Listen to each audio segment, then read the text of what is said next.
Welcome to the Social Media Detox Podcast. I am Teague, and today is a very special episode. I am joined with one of my best friends in the world, Sam Kubota. Hi, everyone. Who is a fellow journalist and expert in the digital media space. So that's why I wanted to have you on. But you also may know her, if you know me, from a podcast we do together called The Well-Informed Girlfriends. It's really wonderful. We started during the pandemic. We're on a bit of a hiatus at the moment. Yeah, but we'll in be our back. defense, we started this podcast and said that we were just going to do it for however long we were on lockdown, and then Yeah. that turned into years. So hiatus time it was. Right. But I am so excited to have you here because I want to talk about your work in the digital space. And then also I thought it would be fun for us to do some headlines and some news stories because that is what we are so good at. Sure, That's that what we sounds do great. together. Yes. That's who we are. Chatty Girls. Yappin', as they say. Yappin'. Okay, so before we get into the headlines all pertaining to social media, kind of recent stuff that's been going on, I wanted to talk to you about your work in the digital space. So over the years, you have worked for digital outlets, online, for news, different news media outlets. Can you tell me about what it's like working on the front lines in an attention economy? I mean, it's your livelihood is on the line. You need people to read your stories. You need people to click and want to be interested in your stories. What is that like? You know, it's changed over the years. So I've been doing this since Teague and I met in college, and we've been working in digital media since then, basically. I was most recently at NBC, just so anyone at home watching knows. And I mean, like it has changed in the sense that we didn't used to have as good of tracking as we do now.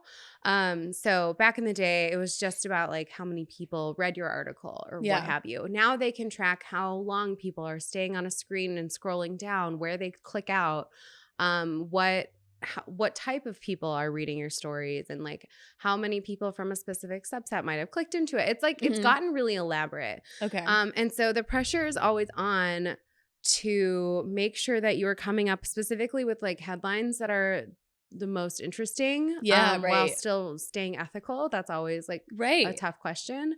And the other thing that's happened too, of course, anyone familiar with what's happening in U.S. media right now, there's sort of like a restructuring going on because we're generally in what I like to call an attention economy. Yeah. So the whole media industry, not just news media, but also Netflix and broadcast and, cable, HBO, like whoever, all the streaming giants, basically all of them are fighting for the same eyeballs at any given moment because you're all just looking at it on your phone, essentially. Right. And so if you might used to have opened your desktop computer and had NBC News saved as your homepage and you would just read a few articles that way.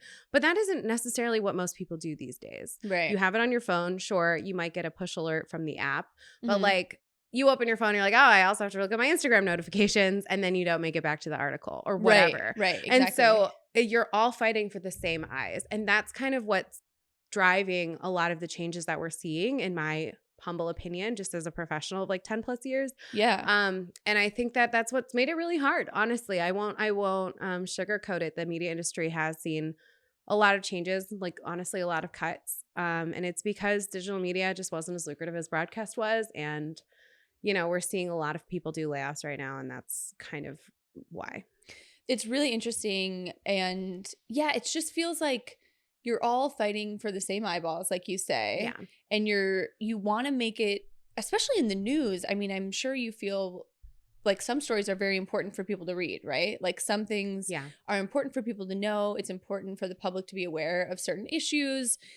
And how do you balance that with like trying to be entertaining? Because at the same time, I feel like news has to become, like you said, headline, entertainment in a way. And you want to make sure the headlines aren't clickbait. Yeah. You don't want it to make it, too flashy or like not really indicative of what the story is. And I feel like there's a really fine line. It is a really fine line. And honestly, that's $1 million question that every media outlet's trying to answer right now. Yeah. If I had the answer, I'd be like running something. I'm kidding. I mean, I do think that it is a tough line to walk. And some places that have really loyal subscribers to the brand, places like the New York Times, for example, they're able to do a lot of really, like, they're able to do quality coverage in a way that I think people will still generally read the articles. Mm-hmm. However, a lot of brands have made their bread and butter, the way they find an audience is through things like Apple News alerts or social media, which kind of brings us back to what we're about to talk about here. But when you are targeting an audience on Facebook, for example, you're targeting an audience that is scrolling, and you have to stop the scroll with the most interesting headline you can think of. Yeah. And it's much easier to do that in a way that is clickbaity than for you to be like, here's the latest of what's happening in Gaza, 5 things you missed about the war against Hamas or whatever. Like, people are not as interested in that as if you were like, family of 5 recounts the horrors they experienced in this whatever war. Like, people are going to click on that versus the other one. And so you are always trying to, and like the story, that's not necessarily an unethical swap, to be clear. I'm just saying that's how you have to be thinking at all times. And the other consideration, and this isn't really pertaining to the social media detox, but the other consideration you have to have is search engine optimization, or SEO. And essentially that means Google is constantly trawling all websites, reading the headlines you're putting out. And, you know, it's a little bit of a guessing game, the same way we don't necessarily know how each algorithm works on TikTok or whatever. But you know that like you have to front load certain articles with like specific keywords so that Google will be interested in that. It's a little bit of a gamifying of the system. Right. So it's like a constant, because I know, because I was with you some of the times when you were working from home and you were looking at like those pages of like what is trending, what is the most popular on the internet, and you kind of have to like tailor a lot of your stories or your coverage to that, right? Yeah. So like, and I don't think this is considered proprietary, so NBC don't come after me, but like during the Eras tour, the first round of it, you know, Taylor Swift was having this insane moment. And Taylor Swift was just trending all the time. Anything about Taylor Swift would do well. So we ended up doing a lot of stories that were like, is Taylor Swift going to be at the Chiefs game this weekend? And sometimes we actually didn't know the answer, and that's like what the story said. It would be like, Taylor Swift could be at the game this weekend because she doesn't have a show. And I'd be like, why are we doing that? But it got 1 million clicks. It would get a ton of clicks because people were Googling, is Taylor Swift going to be at the Chiefs game or what have you, or they were just Googling Taylor Swift and this would pop up in the initial thing. And I'm not saying that's unethical. I think an argument could be made both ways because you were kind of answering the question. I personally don't love a question headline without answering it. But yeah, it's just you are often tailoring it. Or, for example, that's why certain crime cases get so much attention, especially in specific media echo chambers. Like, for example, the one girl who was murdered by an undocumented man, Laken Riley, or Lincoln Riley. I can't remember how to say her first name, but she was killed, and that's been all over conservative news media spaces. And I think it's because you kind of like get in a loop of what's trending really well. Or there was the other girl who was traveling in a van with her like boyfriend or husband and like killed. The water bottle situation. Yes. And people, and like he ended up, I think, killing himself. Anyways, eventually, that whole saga was obviously crazy. But people just get really invested in specific stories. So they're like logging, or the University of Idaho murders, they're logging in and like looking up these specific things on their for new social headlines. media and on like Google. So that's why a lot of times you'll be like, why is media so obsessed with this story? And the answer is because people are obsessed with this story. We don't just decide which cases to be interested in necessarily. I mean, we do initially. We're like, oh, that's a crazy case, we'll write the article. But once we start seeing returns on it, once people start clicking on those stories, that's what leads to continued coverage. Sorry, that was a long answer. No, I literally love that. And that's so interesting. And I'm so happy you said that. And also, I don't know if you can answer this, but do you feel any type of way about media outlets who exploit or like who really lean into a certain audience attention? Like, do you feel like, because obviously we know some of them, we know some outlets just cover certain politicians or certain certain people. Do you feel, because you went to journalism school, the same journalism school I went to, University of Missouri, which is one of the best. Go Tigers. The best. Like we were told in school for broadcasts that like you have to have people on both sides of the aisle. You have to have, complete coverage. Yeah. Do you feel upset that you've seen the change in media, or do you just think that that's just like the times and we just have to, everyone has to be aware that it's become more entertainment based than it was before?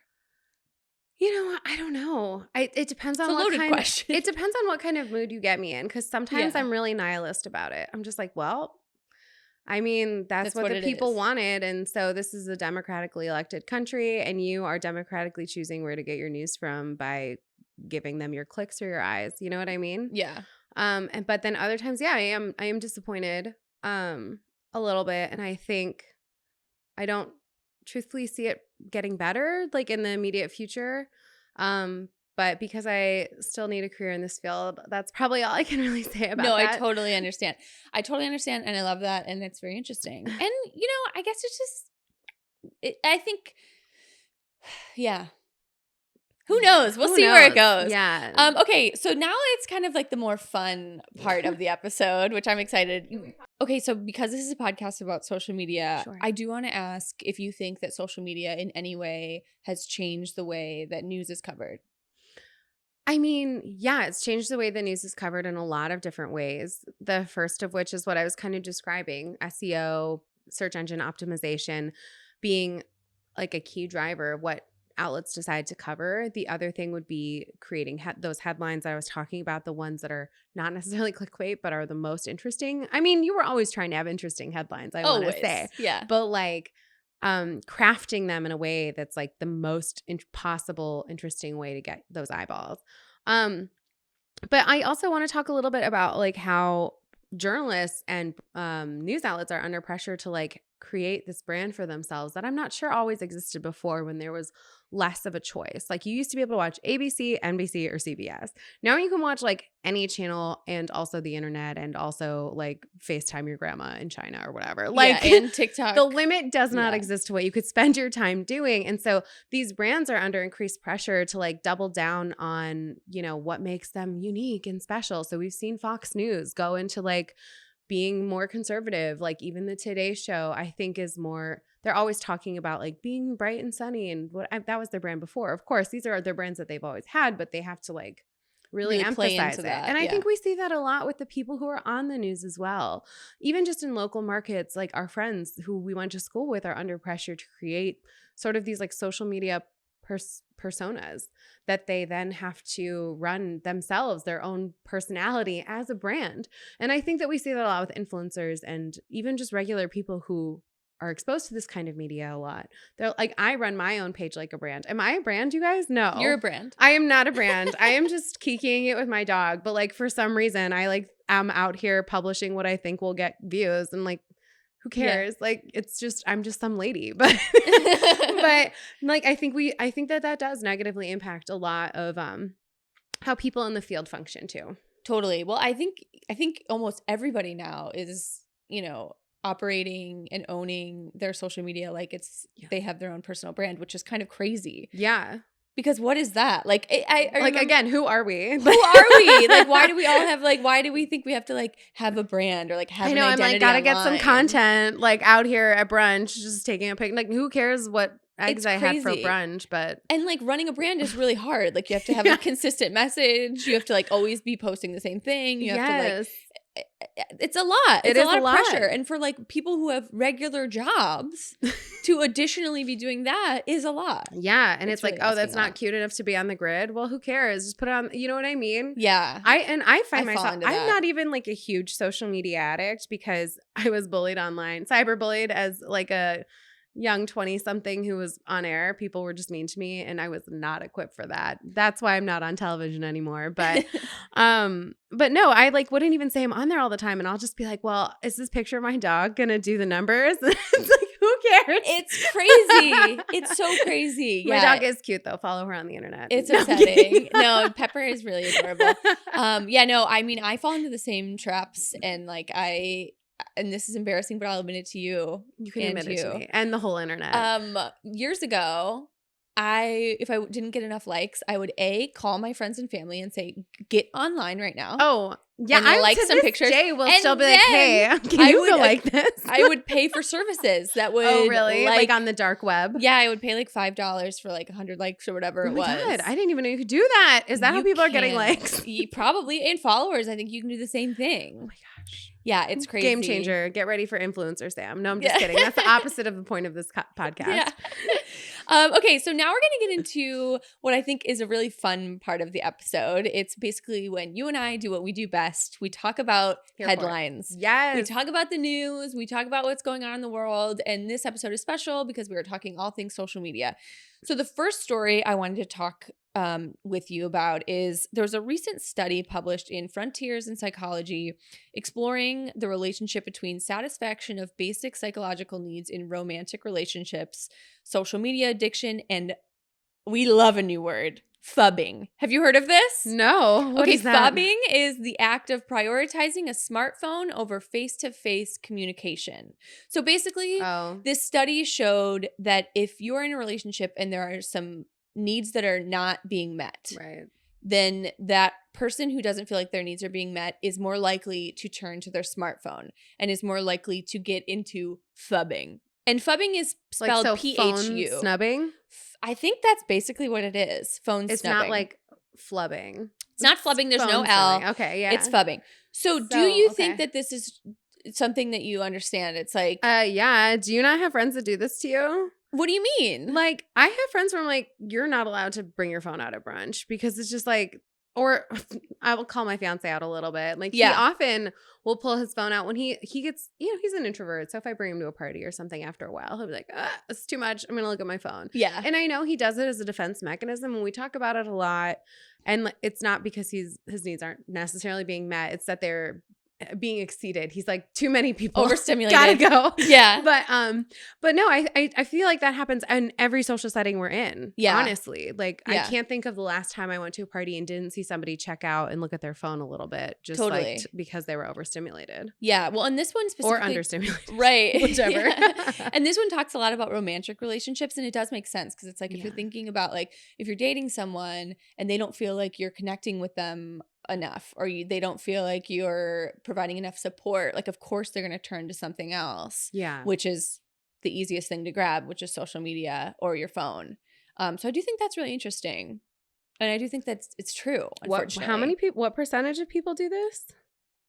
I don't think there's a percentage here that I'm seeing, but it is. It was proven. I believe that they are in fact. This is, in fact, the behaviors are negatively affecting relationships. Oh, yeah. Because if somebody's tuning out instead of talking to you, there's no way you can just like come back from that. And it does make sense. It's very avoidant. Yeah. For sure. Totally. Well, I mean, it's like, it's your crutch. Yeah. You know, it's like, oh, if I feel anxiety, if I'm waiting in line for too long, I feel bored, or I feel anxious, or I'm like mad. It's like always just like, oh, just look at your phone. Like self-soothe and look at your phone. Self-soothe. Yeah, you're like a baby. I feel like a baby. Yeah. It's like, I need, you know, or my real self-soothe, which you know is 90 Day Fiance. When I'm having a bad day, I take a bath, I watch 90 Day Fiance, and almost anything I'm going through feels better. 90 Day Fiance. I'll have to try that one. It's very comforting. Okay, so this next headline that I wanted to discuss, there was a study done and it was published in the Canadian Journal of Behavioral Science. It revealed that lower levels of parental monitoring when kids were younger on social media led to higher rates of social media addiction when they were older. So basically, if you have a parent who is really active in your life and really monitors your social media when you're younger, and kind of limits your screen time or whatever, there's less likelihood of you developing an addiction. But if you have a parent that's just like, whatever, do whatever you want on your phone, I don't care how much time you spend, then there is a higher likelihood that you have and you struggle with a social media addiction as you get older. Do you think this makes sense? Yeah, I absolutely think that makes sense. And given that this was done with people who are around our age, I mean, I can't think of a personal example of any of my friends who were allowed unmonitored, unfettered social media access in the early aughts, who aren't now pretty into social media. And I will also say, I would encourage our generation, like we understand how social media works, and we're not necessarily digital natives per se, but we, you know, we're not the boomers who didn't understand what MySpace was or what have you. Right. We know how it works. We can figure it out because we understand technology. And I would encourage our cohort to, I'm not a parent, but I think it's really important to make sure your kids have limited screen time just because of the fact that like it has this negative impact on them in the future. It's crazy. Well, now we're going to talk about it in a little bit. But now the government is like stepping in and being like, hey, we got to figure this out. We got to set some ground rules because this is really affecting kids. And there's a lot of lawsuits, which is another thing we're going to get into in a little bit. And so I think we're at a precipice. I do think we're at a point where something will change soon. Because it has to. I mean, there's so many kids. I know we had social media. I know we had it. You know, I guess really became big when we were like, what, 20? So like we were a little bit I didn't have older. Instagram until college. Right. Yeah, I don't think I think it was like Facebook and then. Yeah, we had Facebook. I was able to get Facebook still in high school because they like opened it up from the schools. Even, like grade school for me. Oh, yeah, because I'm a little older than you. I mean, but same thing. Yeah, same thing. And so, yeah, I mean. I don't feel like we had that like. It wasn't as constant. You didn't have access to it because you didn't have a computer in your pocket at all times. And that's what changed. Remember, we had to T9 text. Yes. Oh my God, which was so cute. Like first boyfriend T9ing. But call me after 7 because our minutes are free. Yeah. But it is like, it's crazy. It's like you think about it. The internet was something that you went home and you worked, in our childhood. You would sign on to AIM. And you were you would read your friends' insane away messages. Right. And you were like stupid Ashley Simpson lyric. Right. And you were in a living room where there were parents hovering around you. You couldn't do anything too crazy. Right. And not like you would even know how, but like you think about it now, these kids have these phones by themselves in their bed. Yeah. They're reading whatever they want. If they're curious about anything, they can look it up on Google. They have, it's crazy. I feel like it's the Wild West. We just gave these kids weapons and we're like, good luck. Yeah, they're like weapons of mass destruction too. They really are, especially in your mental health. I mean, I really, truly, I have said this before, but I feel so lucky that we didn't have it when we were younger. Me too. In those like puberty years or like pre-puberty, like that would have been absolutely catastrophic for me. No, I mean, honestly, that's the reason I didn't go into being on television is it was like the early heady days of Twitter or whatever. And people realize they can just like tweet at you when you're on television. Basically. Yeah. And so people would say like they would criticize my outfit or my weight or whatever. And, I was like just like 21 so Mizzou, for context, everybody owns the local NBC station in Columbia, Missouri. And so when you go there to school, you have to appear on television if you're studying broadcast TV. Mm-hmm. And, I didn't have the emotional bandwidth, I guess, for that kind of messaging, even if it wasn't that many. It was probably under 5 with one angry lady who physically called the station because she thought I was naked, but I was wearing like just a taupe dress that was black from here down, you guys. And you would go on and air also, naked. Who would go on air naked? Whatever. Anyways, I'm not even counting that one. That one's just the funniest one. Yeah, but you think about it. So that's traditional bullying. That's like cyberbullying. And if that happened as a kid, can you imagine? No, I truly can't imagine what that would have been like even younger than 21. And so I feel for the kids growing up. Plus, like a lot of them had to go to high school during the pandemic. Like I feel for them. That sucks. Yeah. And I would encourage parents to make sure that there are like some guardrails because I think if I had been given completely unfettered access to the internet, like unsupervised, unfettered access, catastrophic. Yeah. Well, and we, I talked about this on a different episode with a middle school principal. And she was saying that like kids, when we were growing up, if you got bullied, it was at school and then you went home and you were safe. Yeah. But now when you go home, you're no longer safe because the bully's in your pocket. Yeah. The bully never leaves. Home, but not physically, just always there. They're always on your phone. So it is just a crazy thing you can't escape. And it's like anything that phone means to you, anxiety, whatever, it's with you all the time. So I think that's really crazy. Yeah. That would be so hard. Yeah, it's very interesting. So next story that I want to talk about, Spain's leader, the Spanish Prime Minister, Pedro Sanchez, is launching a crusade against what he sees as the downsides of social media. He is saying he wants to, quote, make social media great again. I wonder where he got that from. That's interesting. Anyways, so he has a few different things that he wants to start doing, which actually sound kind of like good ideas. Step 1, he wants to end user anonymity. So he wants to make it impossible for people to make basically bots or fake accounts or finstas, and so they can no longer hide behind the identity of a fake person that they made up with a screen name. So I think that that's really great. So basically he's saying that he would like to have social media kind of be a reflection of like your European digital identity wallet is what he said. So I think that's great. 2, he wants more transparency in algorithms. So he wants to be able to work with the social media companies and have a more, under the hood understanding of what's actually going into these algorithms. And then 3, he wants to hold tech CEOs responsible, which I do think is starting to happen kind of everywhere. Now, all of a sudden, people are being like, oh, kids are having problems, adults are having problems. A lot of this stems from social media. And we do, unfortunately, have something that we can blame, social media. So I think you're starting to see lawsuits pop up. Okay, so what are your thoughts on the Spanish Prime Minister's ideas to kind of make social media great again? I mean, I think it's a great idea in that I think that people could use more guardrails.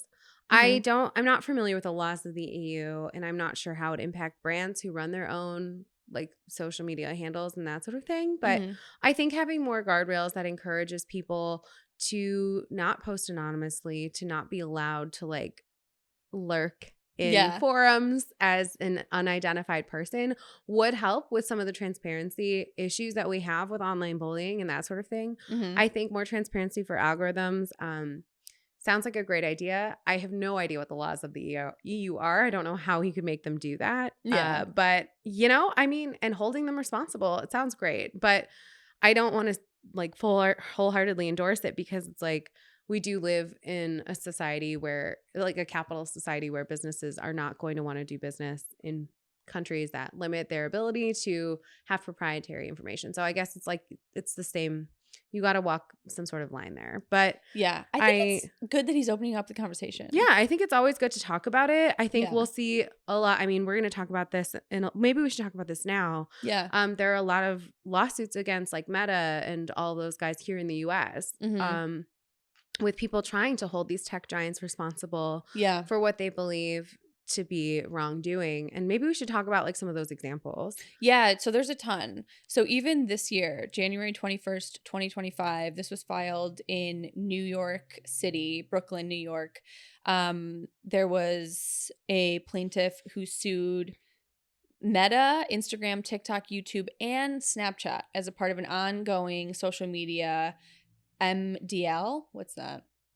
No idea. The plaintiff, who began using these platforms in 2012 at a young age, alleges that the design and algorithms of these platforms contributed to their compulsive use, leading to serious mental health issues, depression, anxiety, eating disorders, and self-harm. So that's a lot of these lawsuits we're seeing is in relation to self-harm or anxiety, wrongful death. Oh, unfortunately, wrongful death suits for the parents kids. of the kids. Yeah, exactly. Yeah. So that's one of the ones that was just filed this year. I mean, there's so many that it's almost hard to keep up, but let me see what other ones were interesting. Oh, there was one. Minors from Hooks, Texas, claim that the addictive design features and inadequate warnings about the dangers of these platforms contributed to compulsive use, depression, anxiety, self-harm, suicidal ideation, including cutting, unfortunately. Ooh, that's rough. So I think finally people are starting to wake up and say, wait a second. The way I feel does have some sort of cause. And it might be might not be the whole thing, right? But there might be some sort of responsibility tied to these social media networks. And I'm sure these social media networks, of course, they have so much money. I'm sure they're lawyered up. I'm sure they're ready to have these discussions. But I think if enough people start having them, maybe there will be some sort of change implemented. Because at the end of the day, can they really be sued by everybody? I mean, everybody could probably say this has, maybe there'll be a class action lawsuit. Who knows? But it looks like there's gonna be. Yeah. I mean, and I think that it's, how do I put this? I think it's kind of comes back to everything in moderation, right? Yeah, right. Like they say that alcohol is cancer causing and many of us aren't drinking that much anymore. Like I know you and I really don't drink hardly at all unless it's like a party, someone's birthday, whatever. Yeah. But I think social media can be similar. Like I personally try not to get on social media unless I'm like working or that's hard. To be clear, that's my job, not just because I'm bored at work. But I think it's comes back to a lot of that. And it's hard, especially as young people, to understand the difference between what is too much. And that the same can be said for drinking as like teen or whatever. Right. And I think that it's important for us to have some sort of guardrails there. And I think that, you know, and we talk about this all the time. We're so lucky to have grown up when we did. We kind of had the last analog childhood. Yeah. And I really think that helping especially young people, but people our age too, are not exempt from this. Like there is a social media problem in this country. And I think that it's maybe leading to a lot of the like mental health issues, not disorders, but like the way that we feel. We don't feel good all the time. And I think a lot of that is tied to social media. Yeah, absolutely. Yeah, I mean, and it's just it's crazy. Yeah. And I mean, like, I don't want to discount that there are good things about social media. And even the Spanish president has talked about finding community and that sort of thing on social media. I know I firsthand can tell you my favorite community is this random Facebook group in the neighborhood, which you guys should join, by the way, called Buy Nothing. And I can just ask if anybody has, like, say I need a crock pot. I could even borrow the crock pot, but people will sometimes just give you a crock pot. Yeah. Or like I gave a girl a dry erase marker yesterday because she was like, does anyone have a dry erase marker? And I was like, yes, I have 4. Please take one. And she was like, because you bought 4 on Amazon. And I was like, yeah, because you can only buy 4 on Amazon. And she was like, well, I didn't want to buy 4. And I was like, great. So it's reducing waste. And it kind of does bring your neighborhood together. Like I know so many of my neighbors now because of this random group where we give each other stuff. That's but great. I do think that there are a lot of times when you're on Facebook, or I mean, I'm not really on Facebook all that much, except for to like look at this one Facebook group. Or occasionally watch Grey's clips on the Reels for some reason. I don't know why they know that I really liked Grey's back in the day. But anyways, long story long, I think that there are good things about it. And I do think knowing more about what's happening in the world is like a part of our civic duty. And so as a journalist, of course, I'm not going to say get off of social media forever. Right. But I do think taking a step back for a lot of people would be helpful. Yeah. Well, and a lot of people talk about just being mindful of it. Yeah, exactly. Just being mindful of like when, like any addiction or any dependency, it's just like understanding your triggers, understanding when you're looking at it, when it's not good for you to look at, understanding maybe in the morning is probably not the best time to look at social media. Oh my gosh, your brain isn't even awake yet. Like awake and bake your eyeballs. Wake and bake your eyeballs. It's so bad, you know? Like and then all of a sudden you're thinking about things you looked at your phone in the morning. And you're already in a bad mood because the East Coast has been up for 3 hours and they're already up to whatever they're up to. And you're like, oh my God. And you're already annoyed because somebody else is engaged and somebody else is pregnant. I know my fiance looks at his stock prices because he's a tech guy, so he gets paid in like stocks. So he's like very obsessed with the stock, and he'll either be like in a good mood or a bad mood. I'm like, have you ever tried not looking at it? Like, have you ever just tried not looking at your phone in the morning? Yeah, I'm tempted to just like put it in the freezer or something and see what happens. I feel like it would start short circuiting, but well, something I did when I was doing the detox, and I still now implement, is I actually put my phone in a different room when I sleep and like 30 minutes before I go to bed.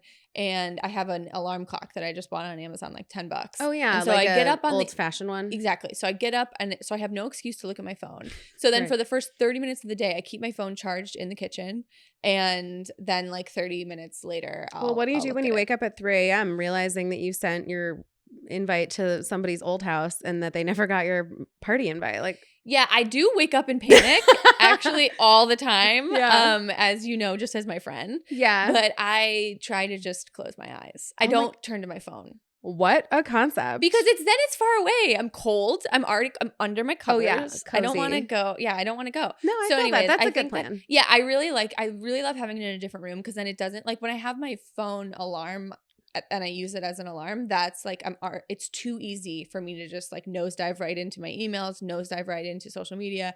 I'm just gonna check it for 5 minutes, and then all of a sudden spend an hour. Oh yeah, no, I just can't do it. I also will say I can snooze that phone while I'm still sleeping, so I will set 45 alarms on my phone. You are like narcoleptic.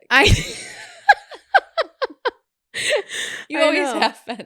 I do. I suffer from, like, honestly, I can't get a sleep study done because I can't figure out how to like get someone to take my insurance, but I probably do have narcolepsy. But the old timey alarm clocks with the little bells on top. Oh yeah, I have one of those, and I'll set it across the room. So I not only wake up the whole house, I also have to physically get out of bed to wake up. So it's a better way to wake up if you're struggling getting up in the morning. Yeah. That's Pro a tip. Good hot tip. Try an analog alarm clock like old timey. Yeah. And it'll scare the crap out of you. Yeah. Okay, so one other story I wanted to talk with you about, because I think you'll have an interesting opinion here. This phenomenon of AI robots for love. It's happening. Yes. We all saw when Elon Musk took his robot girlfriend to dinner.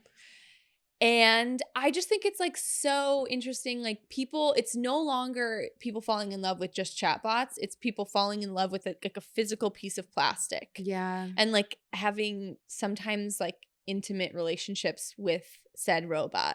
What is your thought on this? Like, first of all, I would also like to cite that reports show that more than half of U.S. adults are considered lonely. That's 58%. And so considering that there is this huge loneliness epidemic, AI companions seem like they could be some sort of way for people to get connection. What do you think? I mean, do you think it's just a slippery slope and you think it's like not good at all? Or do you think because there's also the argument of like, if you have no one to talk to, you have no companionship, you feel nothing, like that's maybe worse? What do you think? Yeah, I mean, I think this could go a couple of different ways, and yeah. Hollywood's been exploring that for years. Right. You know, there's so many movies where this kind of happens. Right. You know, we've seen studies with elderly people in, you know, memory care units who are given little like pets that feel like real dogs that purr or whatever, but they don't actually have to take care. Dogs feel like real cats that purr or what have you. Yeah. And they don't have to take care of it or remember to take care of it. And it does boost their serotonin and makes them feel less alone in the same way a physical dog would. So I think that part of me wants to say like, well, that's great. Like, especially if it takes a guy who's feeling lonely off the streets from like harassing women or whatever. I mean, I'm not all men, of course. Yeah. Right. But like, if this helps somebody that needs help, I think that's great. I do think, you know, and this is the question that Hollywood always puts in the films is like, they may be in love with the robot, but like the robot can die or whatever. I mean, I guess a human could too, but I mean, I don't know. Where do you go from there? What happens next? Do you have a wedding? Do you have a wedding? There's this like one crazy show. I want to say it was on Apple called Made for Love. And it kind of, I forget who's in it, but basically at one point, Ray Romano, is that his real name or is that his show name? Whatever. Ray Romano, the character / actor. Yeah. He's like the dad of the main girl and he's in love with like a mannequin that's not even like a robot. He just brings this robot around everywhere. Yeah. And it's meant to be hysterical, which it is, obviously. It's kind of a dramedy, but I don't know that we'll ever get to the point where somebody bringing a robot to the restaurant is normal? Question mark. Or I pray we don't live in a world that becomes normal. Yeah, I don't know. There's a really interesting show on Apple TV called Sunny where they have robots that look like robots that they bring around everywhere with them. And they are given more personification than a lot of the other robots that we've seen in movies. But they look kind of like a robot. Yeah. And I think that might be kind of a cool way to live. I don't know. I mean, like, I don't want to discount it entirely, but I for sure will not be falling in love with a robot, unfortunately. Yeah, it's interesting. Unless you count my fiance, but I'm just kidding. Yeah, if he sees this, he'll think that's funny, I promise. It is weird. It's like, I do feel like in a way it's nice because, you know, if you need that support system or like, you know, if a parent gives a robot to a kid who's having trouble in school and needs a companion, like I can see the value in that.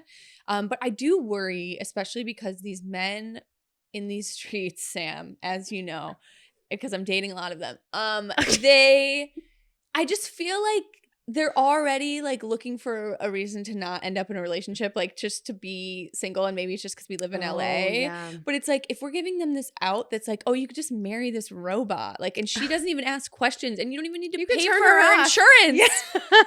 You don't like, she doesn't need anything. You can turn her off and put her in the closet. Like, is that's like scary to me. Okay, now that you put it like that, I retract what I said earlier. That's terrifying. And I also want to say this is the unsolicited hot take part of this episode. This is not a journalistic opinion. This is my hot take. Yeah. But hot take, I think that part of the reason why a lot of youngish men and women struggle to see eye to eye is because like women expect equality or equity at least in a relationship, and they want an equal partner who considers them an equal partner in a relationship. I want my partner to help with any kids we might have. I want them to help around the house. I also work, like, whatever. And a lot of men, I see this a lot online, especially on Reddit. They're like, I want a traditional wife who also works. Well, that's not how it works. No, sorry. I don't have time to cook, clean, do all the things, keep the house together if I have the same hours that you do. Yeah. And it doesn't even matter if I make less than you. I'm still working 45 to 50 hours a week or whatever. Like, we're still working the same amount. Right. And so regardless of how much one party or the other makes, I think you should do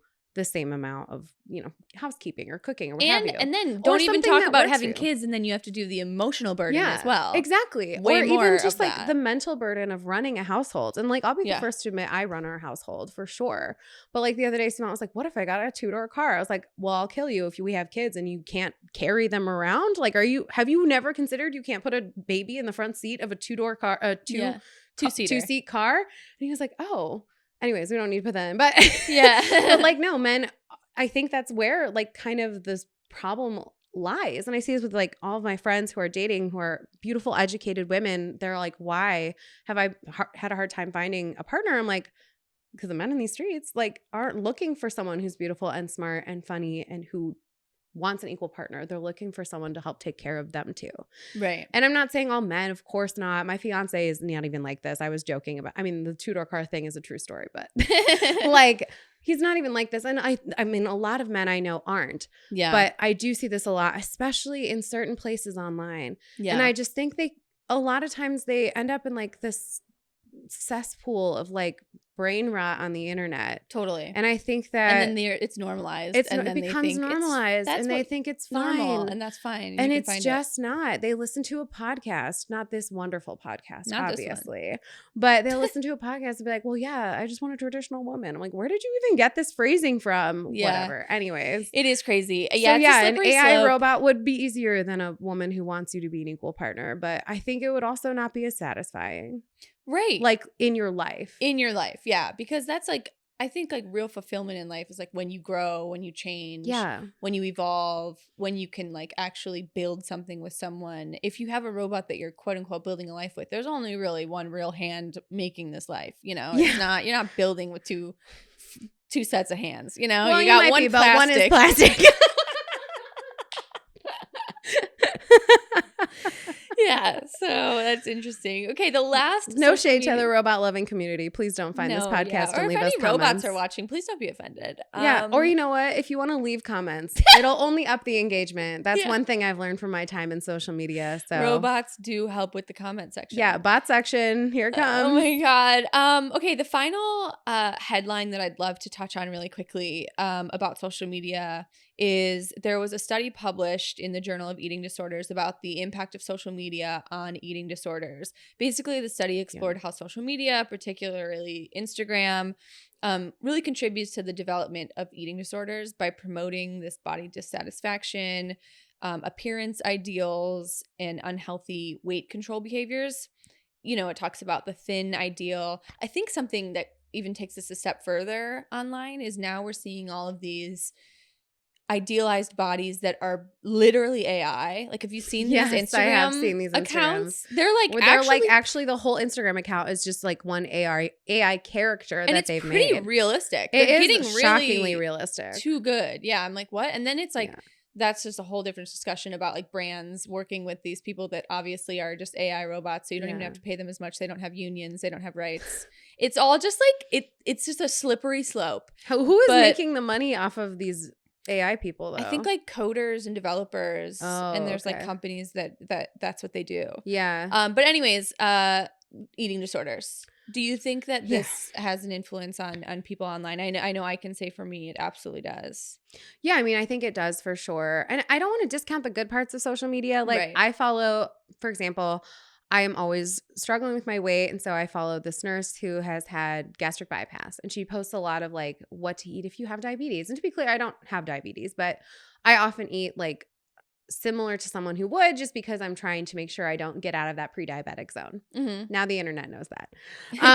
But where I was going with this is that I think it does contribute to an unhealthy body image, especially specific subsets of people on the internet. So for example, like maybe you followed a few influencers who are very thin like 10 years ago. And now since those 10 years ago, you've been inundated with like more thin, hot influencers who travel the world and do whatever. To be clear, I also get this content. Yeah. But like, I don't know that we can necessarily they can try to hold them accountable. I'm not a lawyer. I can't speak to that at all. Yeah. But I think that part of it is a little bit on us too. Yeah. And I'm not saying that to undercut the argument, but I do think that like if you are getting content that you can feel is making you feel bad, we should stop following them. Yeah. Like, and no shade to any thin influencers out there, obviously. That's not what I'm saying. I'm just saying if something is not making you feel good, I don't know that we can necessarily, especially as individual contributors, like I don't know what I can do about Mark Zuckerberg's algorithms on Instagram. Yeah. But what I can do is like one step at a time. It's like they tell you in ADHD coaching, like pick a corner and get started. That's for cleaning up your room, kids. But that's how I feel about my social media too. Is like I picked a corner and I've slowly kind of detoxed my life. I didn't even do the social media detox yet, but I did sort of detox my life from some of these people that I could tell weren't making me feel good. Right. And the way to do that is you just see when they come up, hit unfollow. Yeah. And if it makes you feel bad or mute, or if you have like a friend who you're very jealous of, just unfollow or mute them if you know that they'll yell at you for blocking them. Yeah. You know, I think that there are little steps we can take, and that's what the social media detox book is great for. They have a bunch of those little steps in you have a bunch of little steps in there that you can take that are manageable. But yeah, I mean, do you want to talk about how social media impacted you and eating?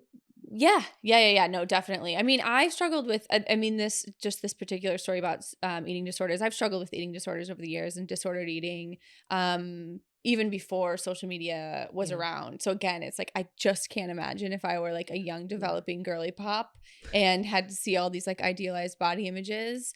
And I also think, there's so many ways you could go on this, but it, like even when the Kardashians came around and that totally changed like what face tuning looked like. Oh my gosh. Well, that's the other thing. Body is like, editing looked like. So much of it is edited. It's the same way when we were teens and reading Teen Beat magazine, or sorry to name drop. I think Teen Beat is out of production though. I think they should still be around. They were great. Anyways, but like you don't know who's being photoshopped or what, or they used to call out girls who were looking chunky in bikinis for paparazzi photos. Oh my gosh. Do you remember that? No, on Teen Beat?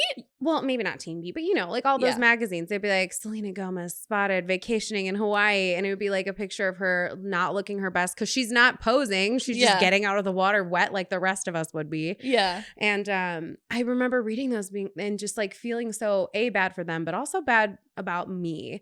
And I don't know that we could hold them accountable for that either. I think it's just like, this is a nihilist take, I think, but it's like, but what can you do? I don't know. You can only help yourself for now. Right. And you can only be more mindful, and you can only do and if things you have like kids, you can try and help them understand that. And like, listen, I did dance my whole like young adult life, like in high school and junior high. And I feel like that had like dance was so fun. I love that. But it did a little bit contribute to like how I felt about my body. And like, honestly, racially, it wasn't great either. I had thought I was white until I took dance. It's fine. But the point of the story is like unhealthy body image can come from anywhere. Right. But the only thing we can do is try and be mindful. And if you have kids, to try and help them be mindful too. Right. And to teach, to lead by example. And I don't have children, so I'm sorry for preaching. But I do think that like social media, not great. But also if and when I have kids ever, they are not getting on social media till they're way older. Because like that's the only power you have. We talked about this a while back. There's only power you have. There's a whole movement called Wait Till 13. Okay. And it's like, I think it's about phones. They're saying not to give your kids a true cell phone. And like they can call you on some like little kiddie phone or whatever. Yeah, or a razor. Can you imagine being like, you have to T9 text, sucker? Yeah.